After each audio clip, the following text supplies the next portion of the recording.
Good evening to another Monday night Incredible Cash Show. Tonight we got a special guest. I'm sorry, I was waiting for go live notification. I didn't realize I was live already. Welcome. Let me put up the chat so that way we got people coming in the chats. We can see that. Boyd Hunter is up in the chats already. What's going on, Boyd? How is it down in Australia? Are you in Australia or you're elsewhere? I know you've been traveling lately. Our guest tonight is gonna be Mother Marian with EPD, a 3M distributor. Mother Marian's got a lot of good advice, both financially as well as in the automotive industry.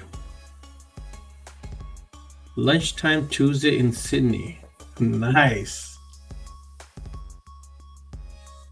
Dustin Gonzalez. That is the Facebook user there.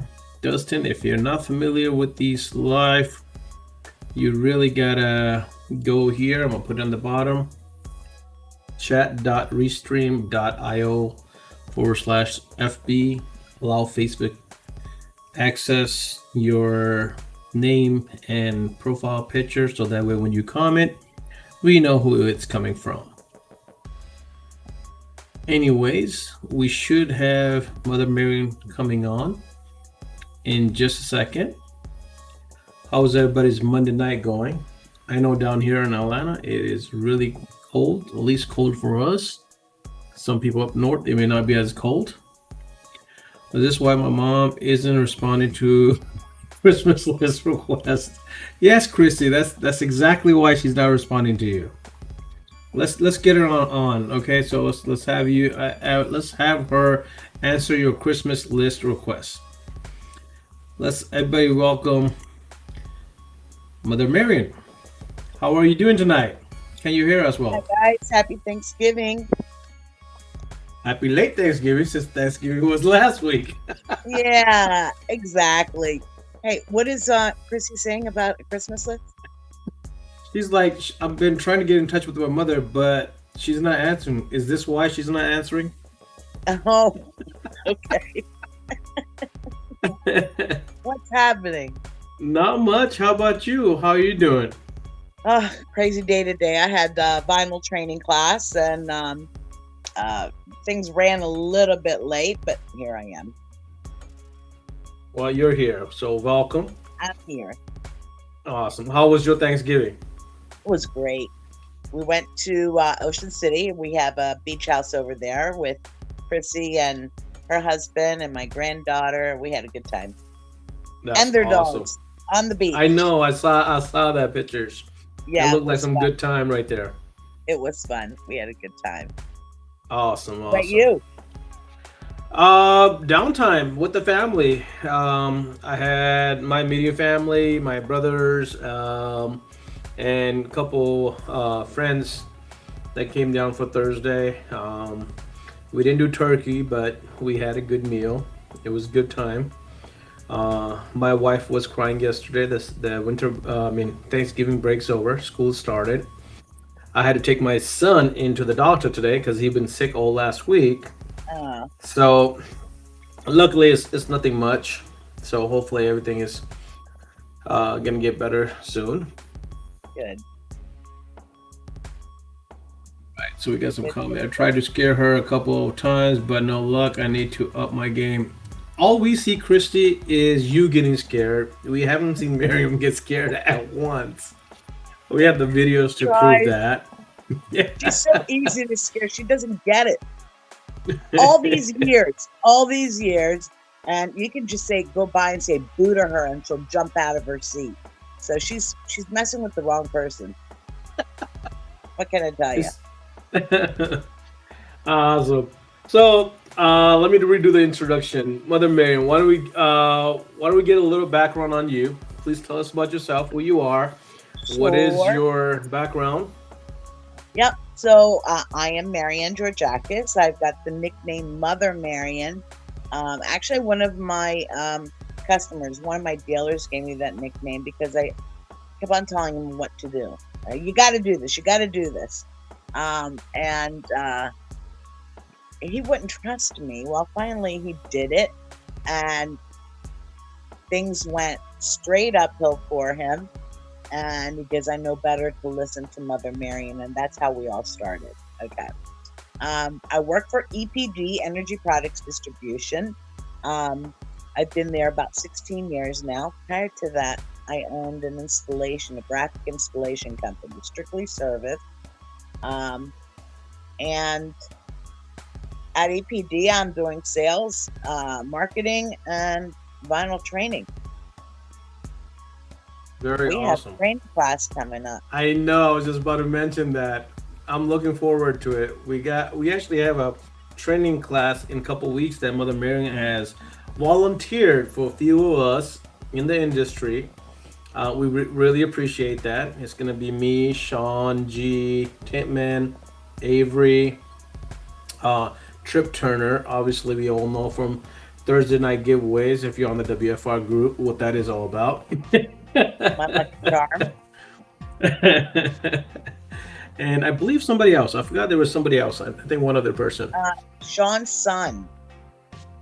I Sean's may, son is I may have Ryan Wilcox also tag along. okay. So More I the may have merrier. him. It's It'll all be about fun, right? It's It all will about be the fun. Hopefully, I'll show I you think the for people us, that- more than training, it's more of another get together. It is, right? Honestly, that's what I'm looking at. That's funny. So that's coming up in a couple weeks. That's going to be fun. Yeah, that's actually in 2 weeks exactly today. It is 2 weeks. You're right. Yeah, it's in 2 Didn't weeks realize that. exactly Right. today. So it goes Is fast. Dustin on here? I'm sorry? Is Dustin on here? He was on here earlier. I'm not sure if he's still around. I wonder if he's on there. He's getting things ready for us over there. It's going to be at his training center. That's right. It'll be fun.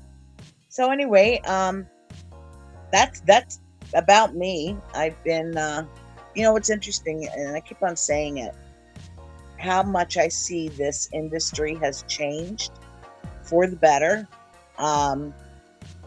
It's like, they say on WFR, every tinter for every tinter. I mean, it's amazing how people are willing to help one another out there. And I do have to say something that's interesting. I belong to another Facebook group page called The Rap Room. Man, what I see on there sometimes in the comments that I see just blows me away. It used to be what tinters used to be like when somebody asked a question for help. Oh my God, they made fun of them. That no longer exists. Now it's happening in this group. I'm like, guys, stop. Just answer the question. Help the person out, but I've seen this industry change for the better, and I love being part of it. People, I'm still learning. I'm 62 years old and I'm still learning. I ask questions, and people are willing to help one another out, which I think is great. I love this, but I love that about this industry. Definitely, you've been a very key component for me entering in this side of the automotive industry and seeing what you do. I mean, you're just genuinely such a good person. I think the name suits you so well, Mother Marian. Honestly, it is awesome. 30 pounds of baklava. Oh, and the baklava. Oh my God. I ate most of it. I brought it home. Everybody loved it, but I end up getting an extra tray from Mike Watson, and it was just like, oh my God. It is heavy, but it is good. It's one of those things like, I shouldn't have this, but it's like, I can't let it go. That's so funny. But no, thank you. That was really good. Oh, you're welcome. I think we need. I love watching people succeed. It's just to see them.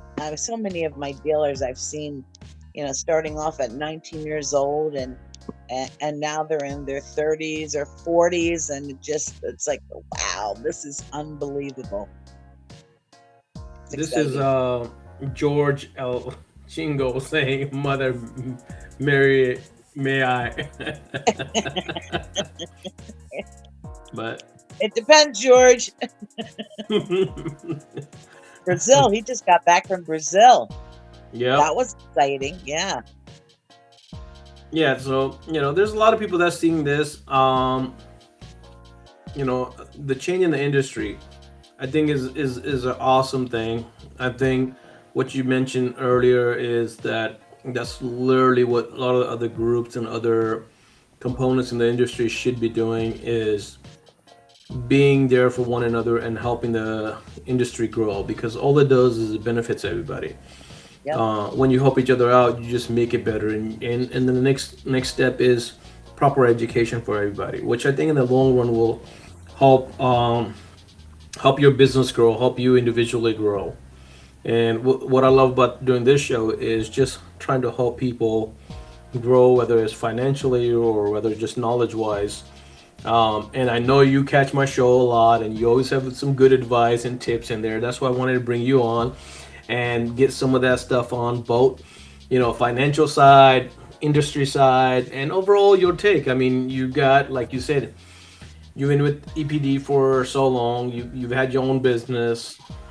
You've got a lot of experience, and we have a lot of young entrepreneurs on the show or that watch the show later on, and they can always use some good advice, especially from somebody that's been through it. Probably some of the hurdles, especially early on. Um, like you said, the industry, from what I'm getting, a lot of the industry has changed only in the last 7 8 years for the Yeah. most part. You know, Absolutely. a lot of people talk about it like, hey, it wasn't like this 10 years ago. It wasn't like this definitely 15 years ago.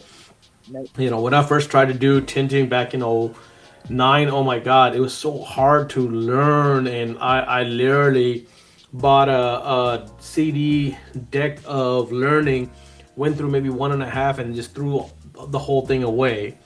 Um, but I always had a little passion for it. Eventually, I got back to it, but it was because of what the changes are now. We got Boyd Hunter here. Boyd's got Axe Boyd podcast that he's doing, and he's like no holds bar. Ask any question, I'll help anybody out. It doesn't matter if they're who they're with or what, and that's what I love. With the with you guys, with EPD, with Manny, like it's just wealth of knowledge and not holding anything back. Doesn't matter whether they do business with EPD or 3M or not. It's just that you guys are open to helping out, and so many other people as well. But it just goes to show the change in the industry. I mean, just like you said, I mean, the things that you do, the cast that you put on, to me is amazing. So many people don't realize it, the financial situations behind, being a tinter. The one piece of advice, you mentioned it, and I'm going to repeat it: reinvest in your business. Those who reinvest in their business seem to succeed at a faster rate. Okay, so reinvesting in the business, I think, is huge. Constantly learning, like you said, the education is key, and what Boyd does is amazing. What so many people on here do is amazing. And I think when I say on here, I'm talking about these lives, some Facebook forums. 6 7 years ago, you didn't have it. You did not have this.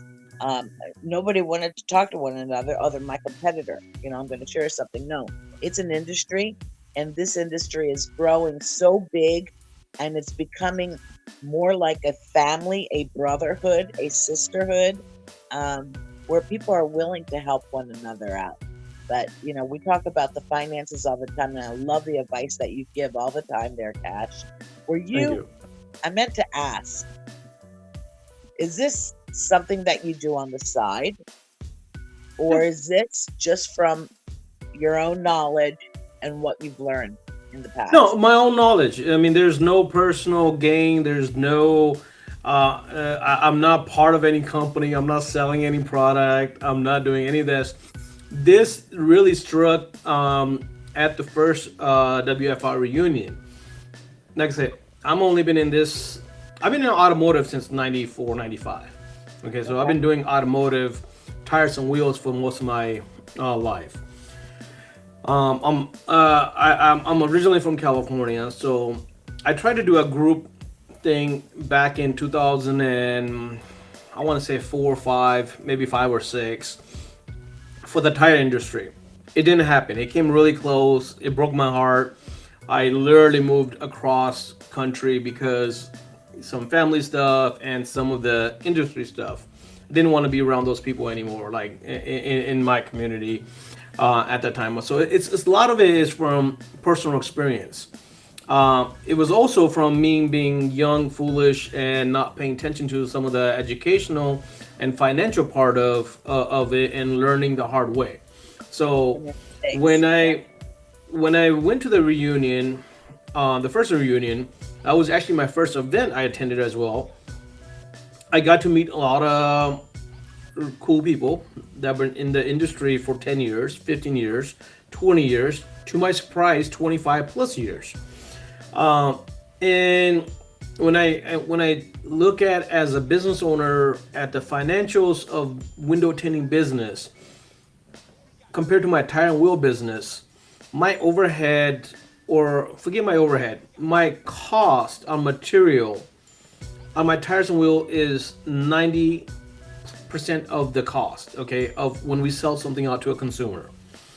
So it's less than 10% on average, or about 10%. It used to be great. It used to be 25, 30% back in 90s and early 2000. But after 2004, 2005, it kind of just went downwards, and it has never come back.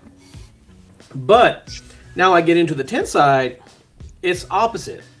Your cost is 10, 15%, but on the material aspect, most of it is your experience, your technique, your knowledge, and your art. People talk about art of tinting, like your how do I say it? Your perfection. Like there's no perfect tint job, but how close you get to it. The way people talk about gaps, people talk about like contamination. I want to make it look as factory as possible. Those people striving and being so good. But the point is, I was looking at it as a financial point. When I'm talking to some of these guys that's been doing this for over 10 years, they should be making a killing. They should be having their own shop. Most of them should have their shop paid off, with the kind of money that they could be bringing in, or they should be bringing in. But what I also found out, and no, not a lot of people want to talk about this, is that there's also a lot of bad habits when you get quick cash or you get a lot of cash. It's the consistency, especially this time of year. A lot of tenters are feeling it. Even right now, they're feeling Right. it. Oh man, it's slow time. I don't have the, customers coming in like they normally do, and I don't know if I'm gonna be able to pay my rent. To me, I would say maybe 15 years ago, I could relate a little bit. Maybe 20 years ago, I could relate a little bit. But there's a trend in every industry. You know that you have your high months, you have your low months, and you need to start saving up for that winter, that slow time. You need to be that, hibernation time. Like that bear, the squirrel. Get your nuts together and be ready for that. Especially if you've been doing it for so long. If you're new, maybe within the last 3 years, you're still new to it, you haven't found that trend, I can understand that. But if you've been doing this for 10 years plus, and I'm not trying to push anybody down, it's just that what I noticed was that a lot of guys were doing it for 10 plus years, and then they're struggling when it comes down to this time of year. They're asking for, hey man, you need, how can I make some extra bucks to get by? Why do you need to get by? If you were killing it in the busy season, where's the nest egg?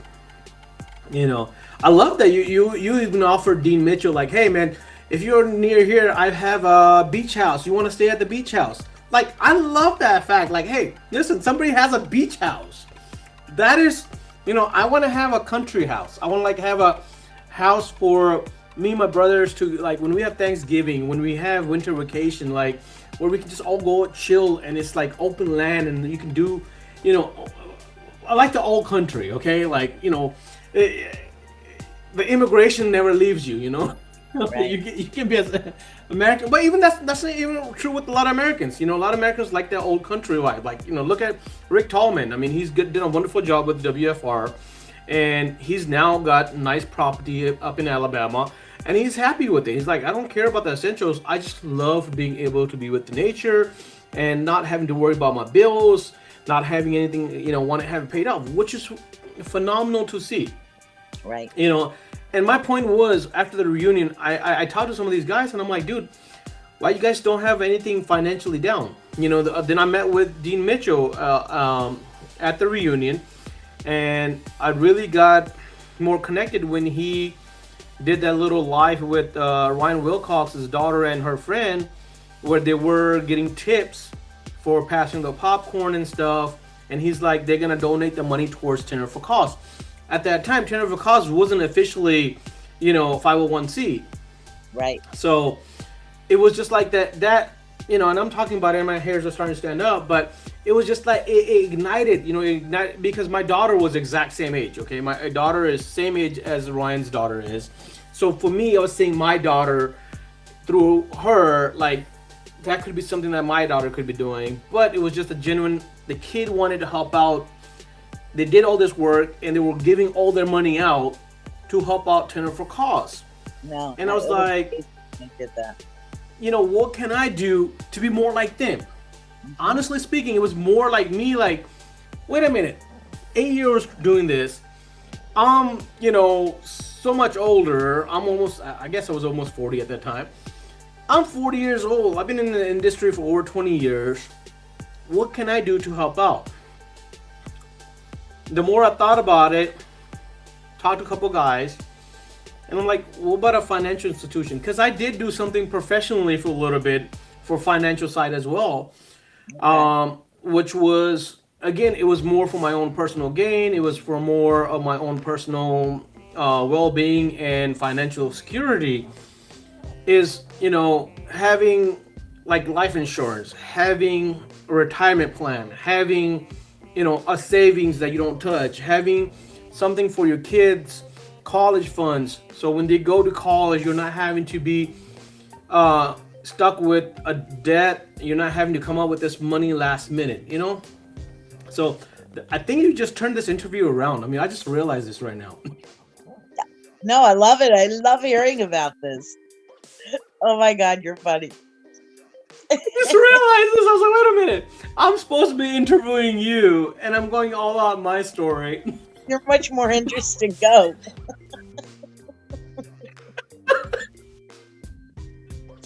Oh my God. You're funny. But anyways, the reunion, it hit off. It was like, hey, talk to some people. They're like, yeah, we would love it. Nobody's doing this. It'd be great. What can you offer? I'm like, well, a lot of it is personal experience. A lot of it is I've have now mentors, and I have friends, and that help me with some of these things. If I don't know it, I open myself up to learn, because some years ago I met with a couple good friends that gave me some good advice, which was, one was, never stop learning. The day you stop learning is the day that you stop evolving, and you literally shut yourself down. So that was one of those things. And second thing I would learn was, never say I know everything, because things change, things improve, things evolve. I learned that actually on my own business. And I remember a time a customer called in about a size, and we knew, like on my tire side, just like you guys know now about, hey man, I want a 2080, black metallic. And you're like, there's no black metallic, it's, something else.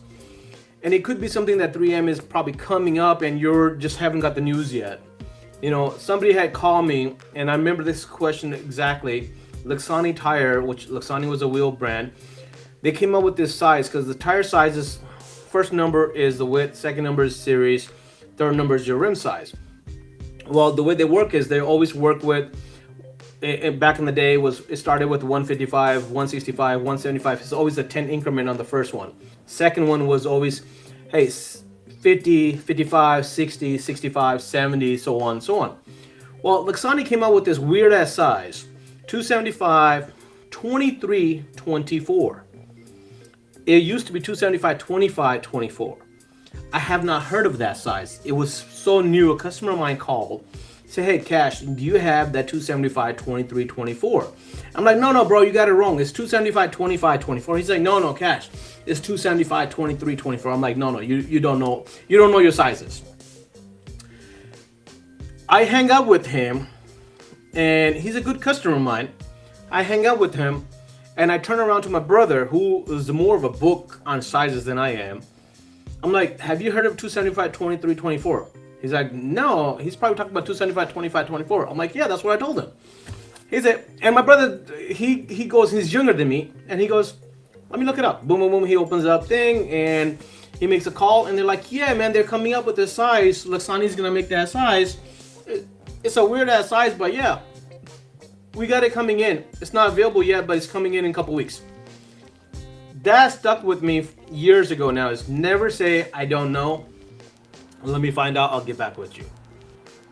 So, that's the end of my story. Now let's turn it around to Miriam.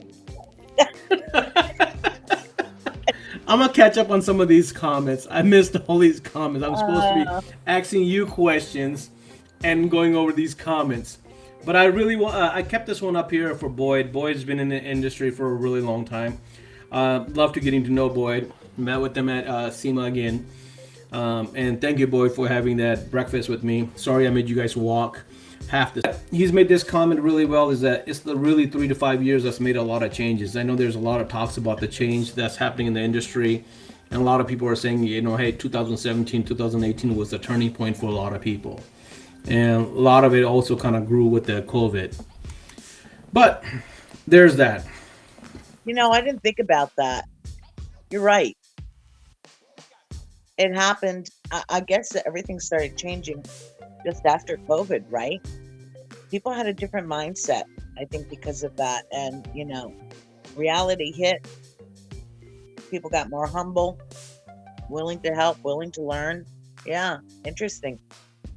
I think so too. I think a lot of people came with the realization that life may end for all we know it. You know, like, I mean, literally a few months, that's how I kind of felt like. You know, everybody was scared to go out. Everybody was, you know. Forget. It was so eerie the first time that I went out, you know, nothing was open. The streets were dead. The shops, all shops were just down. It was the eeriest feeling. I'll never forget that. And I was like, wow, look at this. Look what's going on here. It was crazy.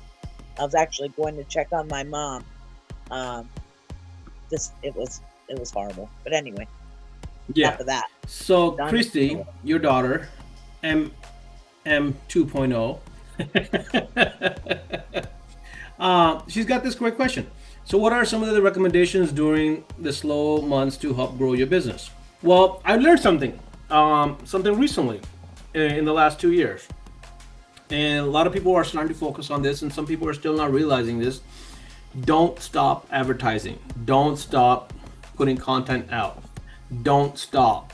Like, a lot of people, they stop because they're like, it slows down. Well, you're kind of you're doing your own damage right there. You're cutting your own foot off. People advertise heavily when it's busy season. They don't advertise when it's slow season because they want to save money. But the problem with that is, if you don't have a consistent advertisement going year round, now you're going to have that break and that start. And the break and start takes time to take effect. Like right now, I'm in the middle of trying out a new lead generation company. And literally I have to give them 3-4 months to kind of produce what they need to produce to really say it. I can't say, hey, I just turned you on yesterday, I'm not getting customers today. It doesn't work like that. That's the same thing you got to realize. If you stop cutting out your advertisement or your content or what you do normally to promote your business, if you don't do it year round, your slow season is going to be worse than your busy season. A lot of people are not realizing that. Some are, and they're taking great benefit from that. Because you'll still see some people in the comments or in the groups saying that, hey, I'm busy like I was 2 months ago. You know, I'm booked out 2 weeks out. It's because now, one, they created a year-round business. 2, they're putting out content. And 3, They're investing in themselves and their business consistently throughout the year. That's why they have a consistent flow on it. Yep. And the last thing is save up for the slow time. If you are going to run into slow time, just save up. You know, a lot of people ask about advice about, hey, I want to start my own business. I want to do this. I want to do that. Well, if you're starting a brand new business, the best advice I can tell you is that if you don't have 3 to 6 months worth of savings to pay for all your bills, your overhead and your bills to survive, you're going to have a hard time surviving that business. And that's why a lot of people fail in their business and they go work for somebody else again. And they end up being in a deeper hole because they put themselves in bigger debt because they didn't prepare themselves properly. So there's that. Your intake on that, Marian. I'll let you answer that same question. No, I agree. I think continuing that investment. Remember, in the beginning, I said those who seem to be succeeding are reinvesting in their business. But like you said, you can't stop. You got to keep on investing. And people say, well, I can't because I don't have the money to. Set yourself a goal for next year. During that busy time, don't grab all that money you're making and spend it foolishly. Reinvest in your company and save for that rainy day. So absolutely year-round advertising. I've seen it. I've seen people succeed at it. Today, we have this platform. We have Facebook. We have all sorts of ways that you can get your name out there. And, you know, I love seeing lately where people are saying, do me a favor, go to my Facebook and hit like. Do it. Do it for people. This is going to help your business. Really, really important too, to invest in a good SEO. Look at your website. Are you using the right meta tags? Is it creating business for you? Are you linking up maybe with your manufacturer so that when people look up certain words, it bounces back to your site? You need to get on the first page, of Google searches, and there's ways to do that. Stick to tinting or laying down film, PPF, vinyl, and let those professionals do what they know how to do best, and hire a professional to do this stuff for you. But reinvesting in the business is huge, absolutely huge. I 100% agree with that. I think that is solid advice right there. This is why I wanted Mother Marian on here. Look at these guys. She's got these words that we need to learn about. These SEO. What does SEO means? Meta tags. You know, like, what is that? You know, you're like, what the heck is that? I used to be that. You know, every time I hear something I don't know, I go learn about it. You know, I want to, like I said, the more knowledge you have, the more power you have. The pen is mightier than the sword if you know how to use the pen. And if everybody's seen that, Wall Street, sell me that pen, right? You guys need to, like, literally sell the pen, use the pen right. If you're just gonna, it's just a pen, yeah, the sword's gonna cut that damn thing out in a half a second. But if you can use the pen right, it is mightier than the sword. I just go back to that. Boys got a comment. If you're trying to get busy in the winter, you missed it. Push hard in summer and invest in non-seasonal skills. Diversify your shop. That is a very good advice. Dustin's looking for 15 acres. Hey man, I'm right with you. So if you find something, let me know too. For the last 4 years, I've been leaning PPF and I also do 12V. So on the winter, we like 15 auto start a day, Chrome deletes, pay well. There you go. And don't forget to cross sell too. You know, so you've got people maybe coming in, say you're a 12 volt shop. You got people coming in for the remote starter. Well, talk to them about a ceramic tint, a cross sell. Don't forget to cross sell. Tim's got a question for you. Your phone's not overheating tonight. I think it's too cold outside. But wait a minute. I had it refrigerated before I got started. That's why I was a few minutes late. I'm just kidding. Marian, you need a new phone. You and Oh, don't get that started with Chrissy. I've been on I've been on Rick Tallman, so long. Like, hey man, you need a new phone. Cash, I'll get one. I'll get one. And I'm like, how do you be on your own lives and be still Facebook? Because he does not like. He does not like to go log in, and he's like, once I get a new phone, I'll take care of it. Look, Well, Chrissy's right there. fine. Why Preach. get rid of it? I'd rather put my money back somewhere else. You need to put money into technology too. I'm not saying you need to go get an iPhone 15, Oh but come God! on. Join the iClub.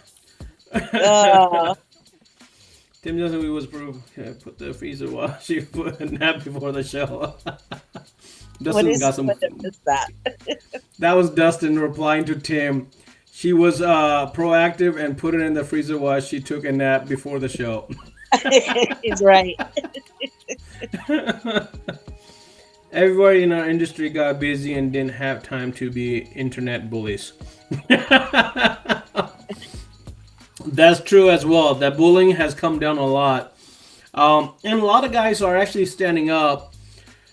I know in another group that I'm part of a little bit is the focus is on eliminating, like what you were talking about earlier, is like, hey, stop making fun of the person, give them proper advice, stop being the internet bully, which a lot of people were used to. And in this industry, generally, that bullying goes on, and that's how a lot of the old schools are. You know, the old school teaching is the way you kind of bully people into it, toughen up or walk it off type of mentality. I'm not totally against it to a certain degree. And I'm not for all the new way of 100% either. I'm like in the middle. There needs to be a middle to it. You can't hand everything over, but at the same time, you can't be like, hey, learn it on your own. You need to give them proper guidance on it. At the same time, don't hold their hand forever. That's where my thing comes No, down to. I get it. What I'm thinking is, what used to be, people were just mean. They weren't willing to help at all, or they were just mean. Somebody would ask a question, and they'd come back with a really rude answer. And I still see that today in the rap forums. Well, Like, even in the tin, when I first started, like I would ask a genuine, like I didn't know the knowledge, I didn't know the question I would ask, and I would be like, hey, how do you do this?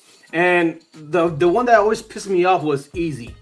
Your answer was easy, like you're being an a-hole without trying to be an a-hole type of deal. But like, if you're not gonna have a proactive answer or a technique, don't comment. Just right. let it be. But yeah, I see that. I mean, even in the tire and wheel industry right now, we don't have it together. We don't. And I wish they had more forums and more groups like the tent side. I really enjoy being part of the tent side on this. So we got that. That. I'm sorry? Who was that made that in forums and groups? Did somebody comment that, or is that your comment? What? You wish there were more forums and groups like this. Never mind. I missed it. I missed it. I missed it. Yeah, Eric Morris is here. Eric Morris is another great guy, to talk to. He's been in the industry for a very long time. He's got a lot of knowledge, and he's one of those very nice gentlemen that will take the time to teach you some things or give you some knowledge and share and just talk to you. The one thing I really love about this industry, and I do got to put this out there, is that for the most guys, even some of the guys that are bullies on the internet, when you meet them in person, they're really genuinely nice guys, and you can connect with them, and they'll be there to help you out when you need it. And even if a lot of the nicer ones are also nice in person as well, but a lot of these groups that we go to, Tinner Battles, the Reunion, SEMA, IWFC, or even the dealer conferences and stuff, those, I think, for business people, whether you're an owner, definitely recommend for all owners.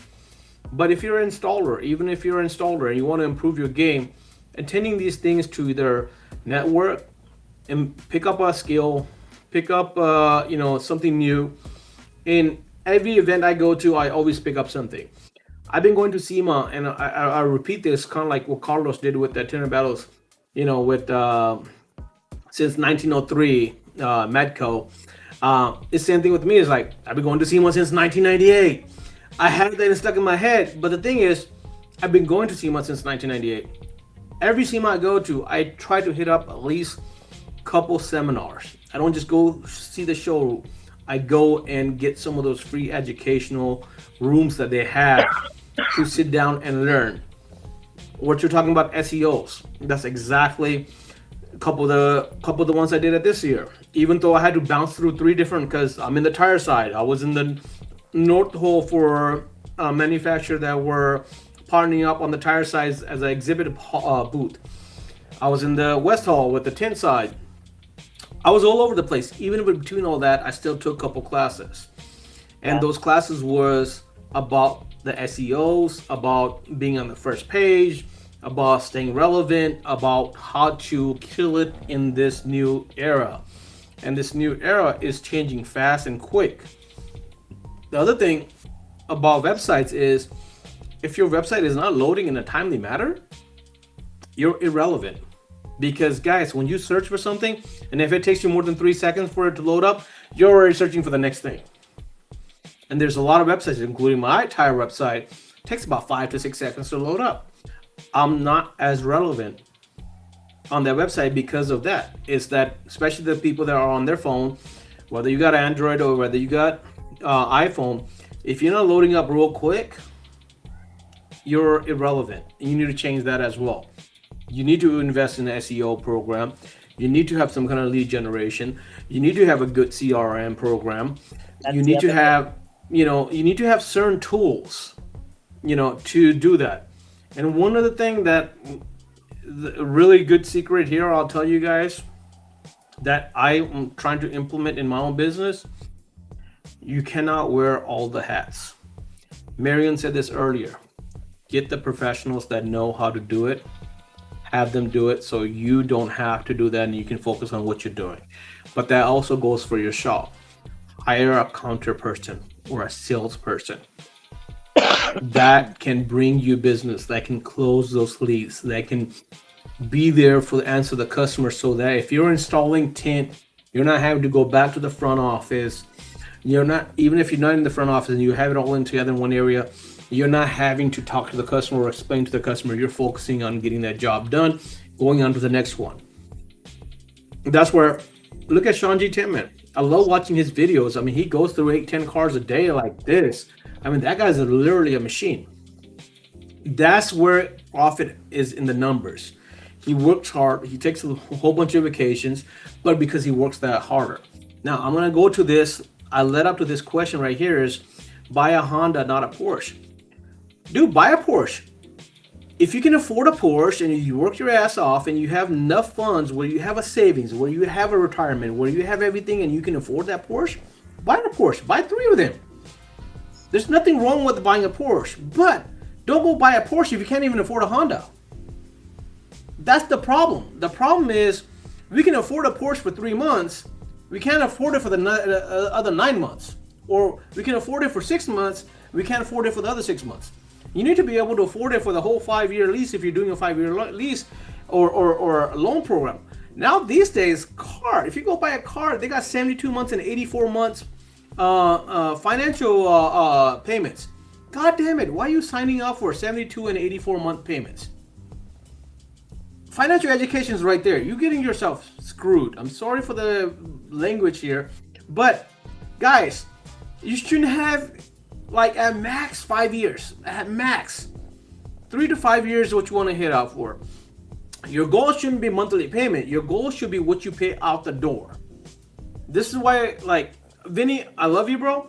Great advice. And your advice is, this is where it needs to be clarified. Is like, hey, don't go buy a Porsche if you can't afford a Honda. Start with the Honda or start with a Hyundai. Shoot, I have a Hyundai. It's a luxury Hyundai, but I have a Hyundai. It's because if I went to go buy it, I have a Hyundai Palisade. Hyundai Palisade has everything the X7 has. Okay, it's not as high quality as that, but the looks, the feels, the heated seats, the second row of heated seats, cooling seats, all of that, ambient lights, suede leather. I mean, top, Napa leather. All that stuff is on there. Big display screen, half self-driving. All that stuff is in there. It costs $55,000. I got it for under 50. Now, if I want the X7, X7 was 110 with all those features. But here's the other thing. When I go and service my Hyundai service is on average $200 to $500. If I go take an X7 and get a service, average service is between $1,200 to $2,000. When I fuel up my Hyundai, it's regular 87. If I have X7, it's 89 or 91. You're paying 20, 30, 50 cents more per gallon. People need to know the numbers. Same thing with your business, guys. If you don't know the numbers, and this is why I wanted to have Miss Mother Marian in here today, is that she talks about numbers. She talks about how to do payments on your credit cards. Hey, do the 3 payments a month instead of doing that 1 payment a month. I love your advice on that. And I think there's those little things. If you guys add all that stuff up, it can really make sense for a lot of people. Huge difference. And let's clarify that, not 3 full payments, right, per month. And you wait just 2 days prior to that payment's due, and it tricks the system. And it shows your credit score will jump. But the key is, like you said, don't miss these payments. But anyway. Yeah, no, you're 100% right. That's why I said, like I said, you have really good knowledge on it, and a lot of it is, I'm pretty sure, is from a lot of learning stuff about it, and it's from experience. And a lot of people don't. Bad experience. Learn from your mistakes too. Exactly, and that's where I'm from. When you asked me about this earlier, is a lot of it is from bad experience. My bad experience, I went to go buy an iPhone 2, cost $660 back in the day. They wanted $880 for it. That's how bad I was. Now, when I went to go buy my Android, I'm sticking with my Android. I'm thinking about going back to Android too. Honestly speaking, I'm thinking about going back to Android. It's just that iPhone made it so much easier to connect with the vehicles and with family with the FaceTime, especially with my mom and dad. It was so much easier to work with the older generation. But I'm now like, damn, iPhone hasn't come up with anything good in the last 5 years. And is it true that they deliberately sabotage the phones at a certain year? So this way you really 100%. It is. So 2 things on the phone, tech wise. I work for HP, guys, so just to let you know, I am a techie a little bit at the back end. That was my my profession originally. Tire wheels was like my whole family had a business for, but I was actually a techie. I was an IT guy. I got dragged into the tire wheel business. Whole different story. But iPhone has had multiple lawsuits, and it's not just iPhone, it's also Androids as well. All phone companies, when they come up with new, and you got to look at it, it's some of it's intentional, some of it's unintentional, but it's true. When you are cramming new updates, or you're releasing new updates, or you're coming out with a new network, and the older device is not at the same level as that, it's automatically going to slow up. There's one that. But there's malware that you put in there that intentionally slows your phone down. That's where the illegal stuff comes in, and nobody wants to, really go on it. But there's known articles, there's known lawsuits that's been attacked both on the Android side and on the iPhone side. More people focus on the iPhone just because it's easier targeting, it's only one. With Android, you got to realize Android is hundreds of models. iPhone is only one model. So it's easier to attack iPhone, and that's why iPhone is also a little bit more secure than Android is. Android is more just like your PC. Your PC, you're able to do a lot more stuff, it's a lot more open, but at the same time, you're also open to a lot more attacks. iPhone still gets attacked, but the thing is with iPhone is one iOS, It's one platform. It's more security put onto it, and then there's more parental guidance on it than it is on the Androids. Androids, you can open up and do whatever you want with it, but at the same time, you open up yourself to more stuff on it. But tech-wise, your battery life is only meant to be for whatever that lease is. For that 2 years, 3 years, whatever that thing is. Now the phones used to be 2 years, you buy it out. Now they've done the same thing what they did on the cars. Now your new contracts are 30 months or 36 months in some of the companies now. All they're doing is they keep on raising the thing, but they're just making the contracts longer, so that way you don't see it as too much. Like I said, the iPhone I had a problem with was $660. The new iPhones are $1,100. I mean, come on, like almost double the numbers in 10 years, or 10 or 12 years. It's crazy. Yep. Trip, I know you love your Hondas, man. I know I rode in this Honda Accord at the IWFC. Oh, Chrissy has another comment for you. She left me at the office for training today, Cash, and I had to fend for myself for lunch. How dare she? God. You spoil Chrissy, honestly, on this stuff. Horrible. First thing she says, "All right, Mom, what's for lunch today?" And I'm looking at her like, seriously? But I love doing it. I love doing it. It's fun both. to have Chris, it with me. it's both. It's both of you guys are sabotaging each other. She can't live without you, and you can't live without her, and it's both Exactly. ways. Exactly. It's not just one way. I found that out with my mom, and my relationship was that she crippled me on a lot of stuff, but I let her cripple me on a lot of stuff. So true. Eric, just touching base on the comment earlier, is if you got nothing good to say, just don't say anything and leave it be. Right, But that's like the Bambi movie. That's right. And Ryan's saying the same thing, and all the phones have the same problem. Yeah, all the phones have the same issues. Yeah, But that's again, right. like I said, some of it is intentional, some of it is not. It's just that you can have. Oh, well, I just had a friend of mine call me the other day. Hey, Cash, what Fire Stick should I get? And I'm like, why? He's like, well, they got ones from $10 all the way to like $80 on the Fire Stick. But I have this TV that's in my bedroom. It's a TV I've had for 5 years. It doesn't have HD on it. Do I need to get an HD Fire Stick? No, you don't need to get an HD Fire Stick because HD is not going to work on it if your TV is not going to produce HD. And he's like, I don't even know if this has 1080 on it. And I'm like, yeah, then just get the cheapest one, man. Why you want to spend $80 on a Fire Stick? Get the one for $10 because that's probably catered to the 720 or the 1080, and it's going to give you the shows you want. It's just not going to give you the HD. And if your TV is not able to produce HD, there's no point of getting an HD, performer for it, a Fire Stick for it. So it just kind of goes hand in hand on that stuff. But damn, I talked more today on the show, Marian. To figure out, Cash, Mhm. is cable. It's ridiculous the amount of money we spend on cable. Just ridiculous. And everybody's like, oh, well, do this and do that.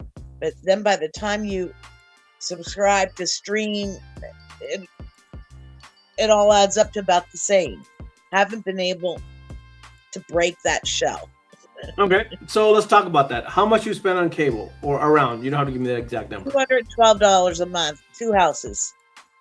Two houses. One house is about 180. So the other house is what, 20 some dollars? The beach house, 180. I do go on the like the snowbird plan kind of thing. Okay. But through, for 6-8 months, $180. The house here, $212. It's crazy. Oh, so it's 180 and a 212. Correct. Oh my God, Marian. No shit. Does that include internet? Yes. Okay, how fast internet do you have? It's fast. Okay. I don't remember the number, but it's high. Okay, so you can get for residential, you can get really fast internet for about on average $50. Okay, Okay. so let's say you have fast internet, even at $60. First of all, they want to charge you $110, but there's always a promotion that they got from I was gonna starting at say usually it's around $25. $110. So, but I'm telling you, no, don't pay $110. You shouldn't be paying more than $60 on the fastest internet that Comcast has or AT&T has. First and foremost, $60 to $70 max, because you always can work with them a new deal. Otherwise, you just switch back and forth. Second of all, if you get Disney, especially right now with Black Friday and Cyber Monday and stuff, like you can get a whole year for like $2.99 on. You can get a Hulu for 99 cents. Hulu has 70% of the TV shows that you want to watch. Okay, you want to get Disney. If you do Disney package with any one of those guys that give you the internet, you can probably get a Disney and HBO or Cinemax for maybe, I don't know, $18, $20. Okay, let's say you're paying Hulu $17, $18. You're paying Disney's $20. That's $40. I'm just gonna round up, $40 right there. Okay, what else do you need to watch? Regular TV, What your is it? news channels, ESPN. God forbid I don't have ESPN. My husband. That's it. So I mean, even with ESPN, if you put an ESPN plan on there and you get the streaming plan, like again, if you even have that, another $20, 20, 20, 20, that's $60. Internet, let's say at 70, $130. Max, you're at $130 if you stream it. And here's the good part about it. Now you can stream all of that on your smart device, including your tablet and your phone, and you can share it with both houses. So all you need to do is have an internet at both houses for the $70. Have the same connection at both of your houses because they're both your houses anyways. Most people allow 2 to 3 anyways, but 2 for sure. Even with Netflix, when they want to do their control on how many devices, they'll let you Right. stream for 4 or 5 devices. How many times you're gonna have all 5 devices working at the same time? Not a lot. Right. And if you're in You the and same I are gonna have house, to talk more about this in 2 weeks. I'm serious. we drives me will. nuts. I'm telling you guys, like if you have cable right now, you're paying for cable, guys. That's like having a landline these days. Nobody needs a landline. Nobody needs cable anymore. I'm sorry, they got you stuck on old habits, and it's hard sometimes for us to get out of those old habits. But get on some of these promos, and here's what happens when these promos end. Have the self-control to not watch something for 30 days. I guarantee you, if you cancel it, after 2 weeks, these guys will hound you to come back at a deal that didn't want to offer you. And that goes same thing with your internet. If they want to say, "Oh, I'm sorry, ma'am, the best deal we have is $130," and that's AT&T. Okay, thank you, AT&T. Let's call Comcast. Let's call Charter. Let's see who else offers you. Here's the thing in the U.S. You cannot have a monopoly. So there's not only one company offering anything in anywhere 90%. There might be some areas, but 90% of the time you have more than one option. Play those suckers. Me and Jason Omoleski talks about this. Play the system. Don't get played. Yeah, you do that. I do that a lot with credit card companies. Exactly. We only deal Balance with credit card transfers. companies. Guys, Yep. if you shop this winter and you got some bills and you need to if you cannot afford to pay off those bills every month, you should be first of all paying off your bills every month so that way you'll have 0 interest.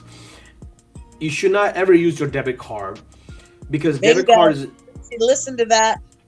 a debit Never card is use debit attached card. to your bank. When that money disappears, it's hard for you to get that money back. Credit card, if you have fraud on it, that's their money that you're using that you gotta pay off, and if it's not an authorized charge, you don't have to pay for it. So first and foremost advice is debit card is only meant for you to go access your bank account when you need to at the ATM. That's the only thing you should use it for, or to validate your ID with the bank that you bank with. Other than that, never, ever, ever, ever use your debit card on any transactions, anywhere, especially at the gas station.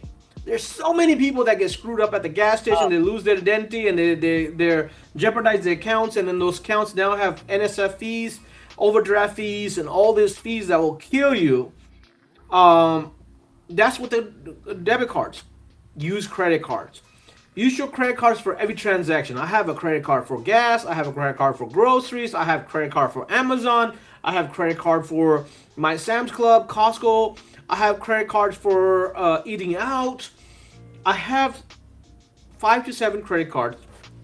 Every one of them is dedicated to certain things because I also get points on a lot of these things. But it also helps me eliminate having to pay attention to what is for what. Now, if I get Discover, I know this is how much I spent on my Amazon.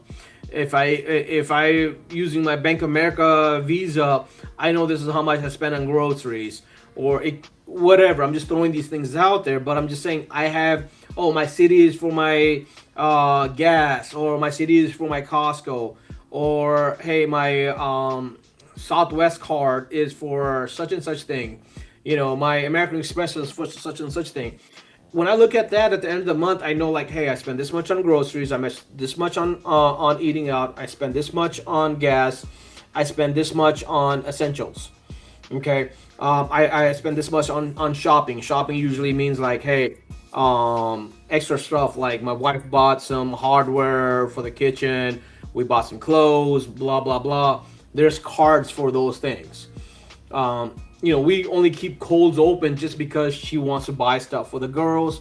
Kohl's have good stuff for girls to choose from, but we buy them when they come on deal. Kohl's have these 20-30% that you get off. You buy it at a certain time and you buy it together. You don't pay shipping. You can go return it anytime. Blah blah blah.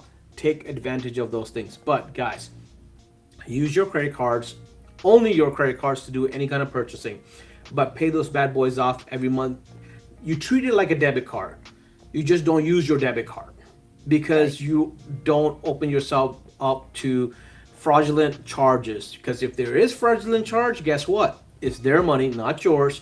And you don't have to pay it back because you can dispute it that month and they'll take that right off. You only have to pay for what you charge that you said these are legit. If there's 5 charges on there and 3 of them are yours and 2 of them are not, guess what? At the end of the month, by law, you're only on the hook for those 3 charges that you say are good. And if you pay those off by the due date, you get 0 interest on it. And that's with all the credit cards. And that's what you need to do. Now, if you, in this holiday season, rack up some credit cards, look into doing balance transfers. Balance transfers on average will charge you 5, 6, 7%. Compared to your credit cards charging you anywhere from 15 to 30% APR. A lot of these balance transfers also come with 12 month, 18 month, 16 months, so on. So 0 interest, as well too. So they give you time to pay those off. So that could be something that you can work your way up to the busy season and pay those off. I think we just lost Mother Marian. I think her phone got hot because she froze up and then she was gone. 90-day finance is a killer, Chrissy. Those are in-store or companies that have a hidden agenda and they'll get you for less. 90-day deferred payments is what she's talking about. If you pay it off within those 90 days, you're good. If you don't, then you're on the hook for whatever the annual or 18-month deal they have, and you're paying more than double than what the initial charge is. And that goes for a lot of appliance stores, furniture stores, even some of these small stuff, including I have 90-day deferred payments at my shop. I use Snap and I use Acima. Good companies for people that need to defer it, but I always educate my customers. Pay that sucker off 10 days in advance. Whatever you got, make sure that you can pay it off. Now, a lot of my customers actually follow the advice and they come back again with it and they have the same card and they recharge it and then they'll get 90 days. You're paying a small transaction fee. Sometimes you're not, depending on the setup that merchant has. With us, it's a small transaction fee. But if somebody can buy rims and tires on a 90-day payment plan, and they can actually pay that off in 90 days and not pay any interest on it, then it works good for them. Now, if they don't, then they're gonna pay. If they bought a $1,200 package on a 90-day plan and they didn't pay it off, and they took 91 days to pay it off, they're probably gonna pay $2,400-$2,600 for the same package. That's where a lot of these rental wheels, rent a tire, and rent centers come in, because they have these deals. Their contracts are made to make money for them, because they know not everybody's going to take advantage of those 90 days. Not everybody's going to be on time on those payments, and as soon as you default, you're back to that 31%, 32% APR, and that is a real killer. And some of these these plants even have higher interest rates, or plants, the way they work it, because they consider themselves as a lease to buy type of deal as well. So they're open to higher interest rates. But anyways, I didn't get to thank Mother Marian for coming on the show. And it's funny because she kind of made this show more about me today than her. So I got to get her on a hook for another day. But for everybody that's watching, if I'm helpful, let me know. If there's something that you guys want to talk about that we have not hit, or you guys want us to clarify on something, please do. I'm going to try to bring this show back at least twice a month, so that way we can have more conversations and educate ourselves on a lot of the financial planning, being better at it. The other thing, guys, write your stuff down. The more you write it down, the more you're going to understand it, the better you're going to be able to financially plan and get out of debt. The ultimate goal is to be debt free and live like kings. With what you got, if you just take the right steps to do it, you can. It's not that hard. You just got to be disciplined to do it. With that, guys, thank you so much for joining me tonight. Thank you for joining with me, Mother Marian. I'm sorry your phone got probably got dead or something, but anyways, got hot. Thank you so much. Have a great night, guys. We'll see